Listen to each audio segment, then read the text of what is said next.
አፕወርክ ላይ ፎሬክስ ትሬዲንግ ማለት ብዙ ሰው አፕወርክ ከባድ ነገር የመጀመሪያ በፊት አፕወርክ ሲባል ሰምታችሁ ሰላም ክቡራን እንዴት ናችሁ? በዚህኛው ቪዲዮ ደግሞ ኢትዮጵያ ውስጥ ሆነን በዶላር ሊከፍሉን የሚችሉ ምርጥ 4 የተባሉ ስራዎችን ልጠቁማችሁ ነው የመጣሁት። ከዚህ ቀደምም በጣም ጥሩ የሆኑ ነገሮችን ወደ እናንተ ስናደርስ ቆይተናል። አሁንም ማድረሳችንን እንቀጥላለን። ቤተሰብ ያልሆናችሁ ያልተቀላቀላችሁን ትቀላቀሉን ስል እያሳሰብኩኝ ቀጥታ ወደ ሐሳቡ እንግባ። ሁላችሁም እንደምታውቁት ዶላር በጣም ጨምሯል። በመንግስት ባንኮች የዶላር ምንዛሬ ከቀን ወደ ቀን ዋጋው በጣም የሚቀያየር ነው፣ ከፍ እያለ ነው እየመጣ ያለው። ዩሮም የውጭ ገንዘቦች በጣም የኛ ብር አቅሙ ቀንሶ የነሱ በጣም ከፍ ብሎ $1 በትንሹ ከ130 እና ከዛ በላይ ብር ነው ወደኛ ሲመነዘር ማለት ነው። 1 ዩሮም ከ135 ብር በቃ እዛ አካባቢ 135 136 እያለ በባንኮች ነው የምላችሁ፣ በብላኩ አይደለም። በብላኩም ያው 156 አንዳንድ ጊዜ ከፍ ሊል ይችላል። ከ150 ከ160 የሚበልጥባቸው ጊዜያቶች ይኖራሉ።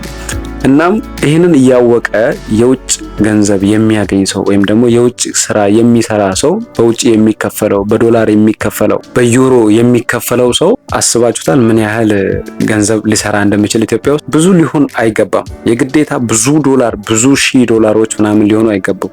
እመኑኝ ትንሽም ብትሆን ለውጥ ታመጣለች። ይህንን ስራ እነዚህን ስራዎችን ከመጠቆሜ በፊት በደንብ ይህ ነገር እንዲገባችሁ ለምሳሌ በትንሹ እስቲ $1 130 ብር ነው ብለን እናስብ። በ130 ብር እንኳን እናባዛ።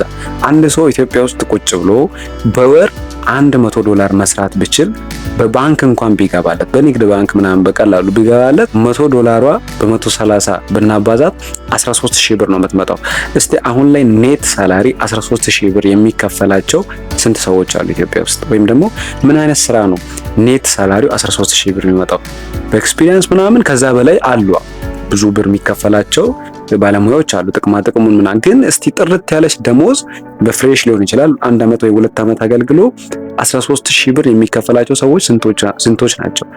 ግን ኦንላይኑን በደንብ ካወቃችሁት ኢንተርኔቱን ምኑን በደንብ ካወቃችሁት እመኑኝ $100 በወር ሜክ ማድረግ በጣም ቀላል ነው።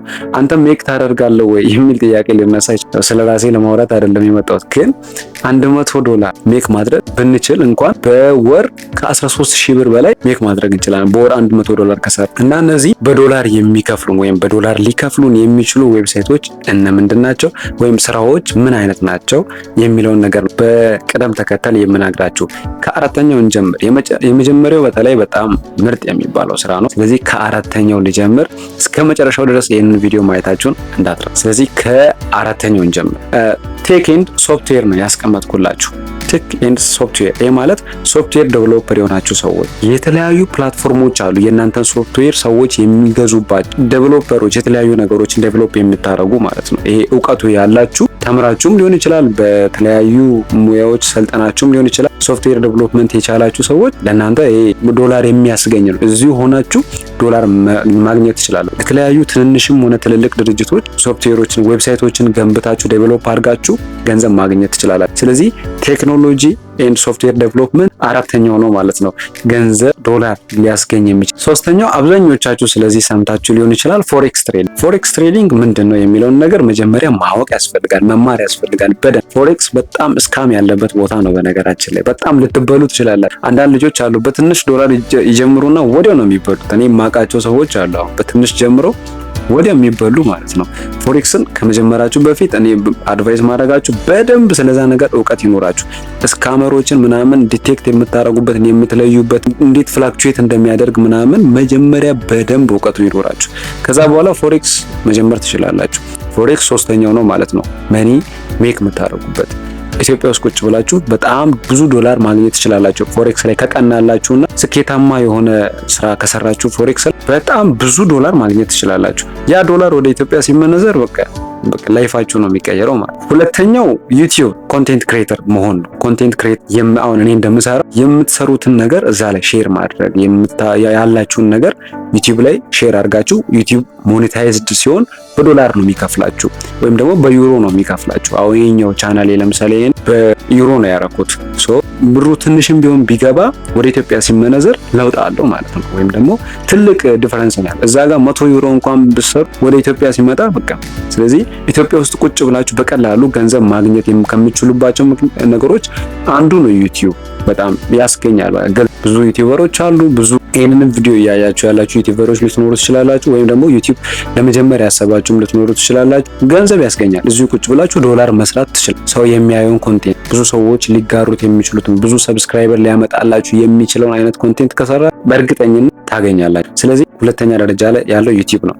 የመጀመሪያውና ወሳኙ አንደኛው በጣም ዶላር በቀላሉ ቤት ውስጥ ማንም ሰው በስልክም በኮምፒውተርም ሰርቶ ሊያመጣው የሚችል አፕወርክ እና ፋይበር። ስለዚህ ነገር ብዙ ሰምታችሁም ብዙ ተምራችሁም ሊሆን ይችላል። እኔ እያልኩ ያለሁት ያው የተማራችሁትን ነገር ሌላ ሀሳብ አይደለም እየነገርኳችሁ ያለው። እነዚህ ነገሮች ዶላር ሊያመጡ ይችላሉ። ወይም ደግሞ እናንተ ቤት ቁጭ ብላችሁ እዚሁ ኢትዮጵያ ውስጥ ሆናችሁ ወደ ውጭ ሀገር ምናምን ማውጣት ሳይጠበቅባችሁ ዶላር መስራት ከምትችሉባቸው መንገዶች አንዱ ነው። አፕወርክ እና ፋይበር ምንድን ነው ልዩነታቸው?